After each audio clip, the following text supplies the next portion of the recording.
যত্নের দরকার হয় সব ক্ষেত্রে, তা সে ছোটো গাছই হোক বা শিশু সন্তানই হোক। ছোটো গাছকে যেমন আমরা সবসময় নজর দেওয়া, যত্ন, যখন যেটা দরকার সেটা করছি, যখন মনে হচ্ছে যে পোকামাকড় লাগতে পারে তখনই আমরা সঙ্গে সঙ্গে ওষুধ স্প্রে করছি। তার ফলেই তো এত সুন্দর বাগান ভর্তি ফুলের সাজি দেখতে পাচ্ছি। রাত্রিবেলায় আমি ওষুধ স্প্রে করছিলাম। আমরা দুজনে মিলেই কিন্তু এই গাছগুলো দেখাশোনা করে থাকি। ঠিক সেই রকমভাবেই আমরা আমাদের সন্তানদেরও লালন পালন করে বড় করে তুলি, অনেক আশা নিয়ে, ভরসা নিয়ে, বিশ্বাস নিয়ে। ভীষণ যত্নেই কাজটা করি। পরিশ্রম হলেও ভীষণ আনন্দ আছে এই কাজে। যেমন মায়েরা যত্নে সন্তানদের জন্য এবং পরিবারের সকলের সুখের কথা ভেবে মহানন্দে সকাল থেকে উঠে লেগে পড়েন সকলের জন্য যাতে ভালো হবে এমন কাজগুলোই করতে। আজকে বানাচ্ছি অ্যামওয়ে লো জিআই রাইস দিয়ে বিরিয়ানি।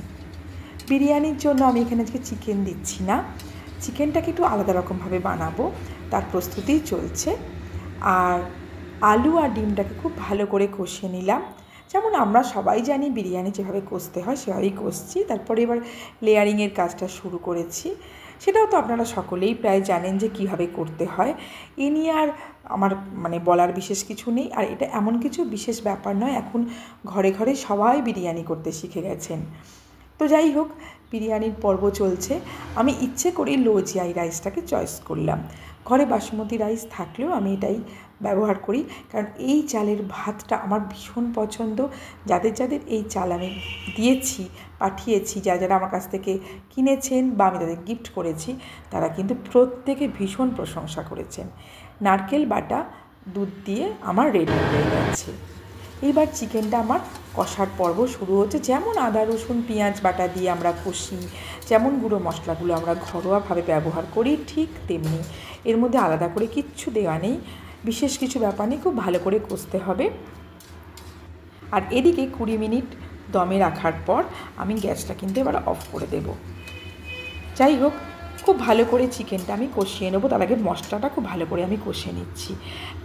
কাজু, কিশমিশ, পোস্ত, মগজদানা বেটে রেখে দিয়েছি। এবার চিকেনটা কষতে কষতে বেশ খানিকক্ষণ কষা হয়ে গেলে আমি যখন বুঝতে পারবো যে চিকেন থেকে তেল আস্তে আস্তে ছাড়তে শুরু করেছে, তখনই কিন্তু এইটা দিয়ে দেবো আমি। এই রান্নাটা আমি শিখলাম বং মাঞ্চের পেজ থেকে।